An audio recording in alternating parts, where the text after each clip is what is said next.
यूनान में कश्ती का एक अफसोसनाक वाक़या हुआ और जिसमें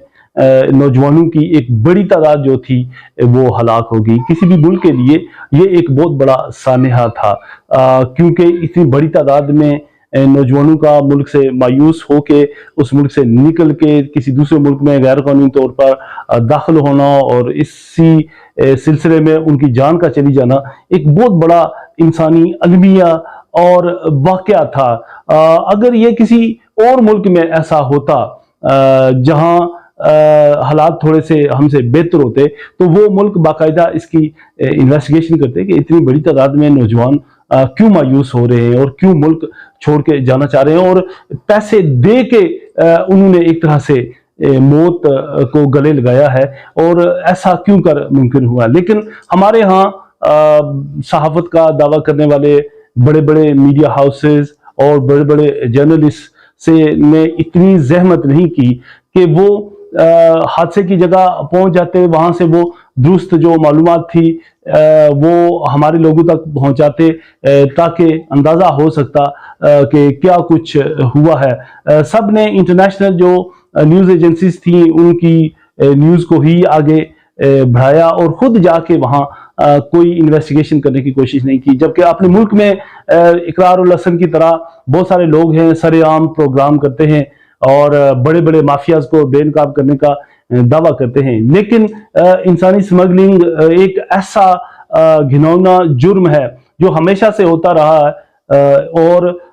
इतना ताकतवर है कि इस पे ना ही तो कोई सियासतदान बोल पा रहा है, ना कोई हमारा सहाफ़ी बोल पा रहा है, और ना ही कोई सिविल सोसाइटी में से ये जुर्रत कर रहा है कि इस घिनौने जुर्म का खात्मा होना चाहिए और ऐसे लोगों को कानून के कटहरे में लाके खड़ा किया जाना चाहिए। इस तरह के वाक़यात अगर किसी और मुल्क में हो जाते और उस मुल्क के हालात बेहतर होते तो आज उनकी यूनिवर्सिटीज़ के जो एकेडमिक्स हैं वो बैठ के रिसर्च कर रहे होते, सोशल जो उनके साइंसेस के जो डिपार्टमेंट्स हैं वो अपनी तहकीकाती रिपोर्ट पेश कर रहे हो, वो अपने एमफिल और पीएचडी के जो थीसिस हैं रिसर्च जो है वो लोगों के सामने रख रहे होते हैं कि कौन कौन से सोशल इश्यूज हैं, कौन कौन से सोशल प्रेशर हैं जिसकी वजह से नौजवान जो है अपने मुल्क से मायूस हो रहे हैं और दूसरे ममालिक में वो गैर कानूनी तौर पर दाखिल होना चाहते हैं और वो अपने मुल्क से उन्हें कोई उम्मीद बाकी नहीं रह गई है। लेकिन हमारे यहाँ ना ही तो सियासतदानों को कोई फिक्र है, ना ही हमारे एकेडमिक्स को कोई फिक्र है, और ना ही कोई हमारे जो दिग्गज जिम्मेदारान हैं, जो मजहबी रहनुमा हैं, वो आगे बढ़ के जो बच्चे यहाँ से चले गए और अपनी जानों से भी वो चले गए हैं वो तो चले गए हैं, लेकिन जो बाकी तैयार बैठे हैं उनको कोई उम्मीद देने के लिए कि उन्हें कोई यकीन दिलाता कि हमारे मुल्क के हालात हमेशा ऐसे नहीं रहेंगे या फिर हमारे मुल्क के हालात इतने भी खराब नहीं हैं कि आप लोग इसे छोड़ के चले जाएं, आप लोग चले जाएंगे तो बाकी कौन होगा जो इस मुल्क की बागडोर संभालेगा या इसके मुस्तकबिल की कोई फिक्र करेगा। अभी तक हमारे ना सियासतदान सामने आए हैं, ना हमारे एकेडमिक सामने आए हैं, ना ही हमारे कोई जो मजहबी पेशवा या रहनुमा हैं उन्होंने खातिर खा इस सिलसिले में कोई काम किया। चंद एक ने मजम्मती बयानात, कुछ ने मजामती बयानात, कुछ ने तनकीद की और कुछ ने सारी जिम्मेदारी हुकूमत पे, हुक्मरानों पे डाल के अपने आप को बरी जुम्मा कर लिया है, जबकि ऐसा नहीं है कि आप एक वाक़े पे थोड़ा सा आप रद्द अमल दें और उसके बाद उसे भूल जाएं और फिर जब कोई वाक़या कुछ अरसे बाद हो तो फिर आप उसी तरह बयानात दें और फिर खामोश हो जाएं और ये सिलसिला चलता रहे। दूसरा पहलू अगर इस वाक़े का देखा जाए कि जब भी इस तरह की कश्तियां डूबने के वाक़यात रिपोर्ट होते रहे हैं उसमें जो नेशनलिटीज के लोग शामिल होते रहे वो ज़्यादातर जंग ज़्यादा आफत ज़्यादा अफ्रीकी ममालिक और या अरब ममालिक जहाँ जंग लगी है जैसे शाम और मिस्र या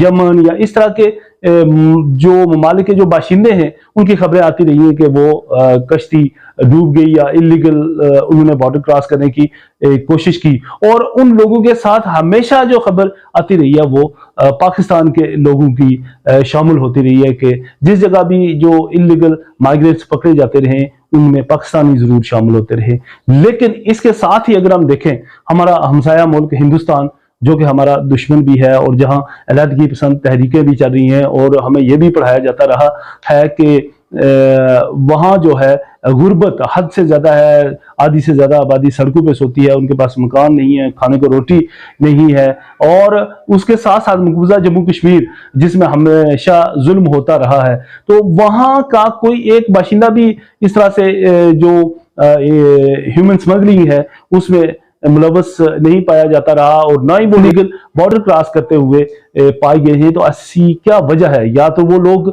बहुत ज्यादा मुहिब वतन हैं और अपने मुल्क को छोड़ के नहीं जाना चाहते, या फिर वो लोग उनके हालात बेहतर हो गए हैं। कोई ना कोई वजह तो है। इसी तरह जो लोग मिडल ईस्ट में उनको रहने का या काम करने का तजर्बा है, या फिर यूरोप में रह के आए हैं या बरतानिया में देख के आए हैं, तो उन्हें बखूबी अंदाजा होगा कि जितनी भी और जॉब्स हैं वो हमारे लोग ही करते हैं। और जॉब्स इस तरह की के जो वहाँ के मुकामी बाशिंदे करना पसंद नहीं करते, जैसे खेतों में काम करना, दिगर मजदूरी के काम जैसे हैं, फैक्ट्रियों में काम करना, सफाई सुथराई के जो काम होते हैं, टैक्सी ड्राइविंग जो है वो वहाँ के लोग नहीं करते। उसी तरह कोई हिंदुस्तानी इस तरह की और जॉब्स करते हुए ढूंढना इन ममालिक में मुश्किल हो जाता है। हिंदुस्तानी ज्यादातर प्रोफेशनल हैं, बिजनेस करते हैं, या बड़ी बड़ी जॉब्स करते हैं, और इस तरह के लोग वो वहाँ मिलते हैं हमें, जबकि हमारे मुल्क के लोग ज्यादातर और जॉब्स करते हुए ही नजर आएंगे। हालांकि यूरोप में, मिडल ईस्ट में हमारी ये दूसरी और तीसरी नस्ल अब वहां जा रही है, और इंतहाई तरक्की जो है हमारे लोगों की बरतानिया में या यूरोप में वो टैक्सी ड्राइविंग ही है। इससे बढ़ के जितने भी एनएचएस में डॉक्टर्स हैं, प्रोफेशनल्स हैं, बड़े बड़े प्रोफेशनल्स हैं, वो पाकिस्तानी ट्रेंड डॉक्टर्स और प्रोफेशनल्स हैं जो एनएचएस में काम कर रहे हैं। इसके अलावा वो जो ब्रिटिश बोर्न थे, वहाँ के जो पैदाइशी थे, वो इंतहाई कम तादाद में, और आज भी वहाँ के जो स्टेटिस्टिक्स आते हैं बरतानिया के या यूरोप में, उसमें तमाम कम्युनिटीज में अगर कोई पसमानदा कम्युनिटी है तो वो पाकिस्तानी कम्युनिटी को ही तस्वर किया जाता है।